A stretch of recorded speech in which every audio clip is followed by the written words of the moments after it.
வாழ்க்கை ரொம்பவே சுவாரஸ்யமானதுங்க. நம்ம ஸ்கூல் படிக்கிறதுலேருந்தே வச்சுப்போமே, நிறைய பேரை நம்ம பார்ப்போங்க. ஆனால் அதில் யாரோ ஒருத்தரை மட்டும் நம்ம திரும்ப பார்க்கணுன்னு நினைப்போம். அவங்க பேர் தெரியாது, அவங்க எங்கேருந்து வந்திருக்காங்கன்னு தெரியாது, அவங்களுக்கு எது பிடிக்கும் எது பிடிக்காதுன்னு தெரியாது, அவங்கக்கிட்ட ஒரு வார்த்தை பேசியிருக்க மாட்டோம், ஒரு முறை கூட பழகியிருக்க மாட்டோம். ஆனால் அவங்க கூட பேசணும் பழகணும்னு மனசும் புத்தியும் ஒரு சேர சொல்லுங்க. லைஃபு அங்கே தான் செக் வைக்கும் என்னன்னு.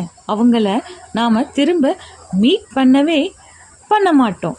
ஒருவேளை அப்படி நீங்கள் யாரையாவது திரும்ப பார்க்கணுன்னு ஆசைப்பட்டு பார்க்க முடியாத போன அந்த ஸ்பெஷல் பர்சன் யாருன்னா இருந்தாங்கன்னா, எங்கேயாவது பார்த்துருந்தீங்கன்னா மறக்காமல் கமெண்ட் செக்ஷனில் கமெண்ட் பண்ணுங்கள். பாய்.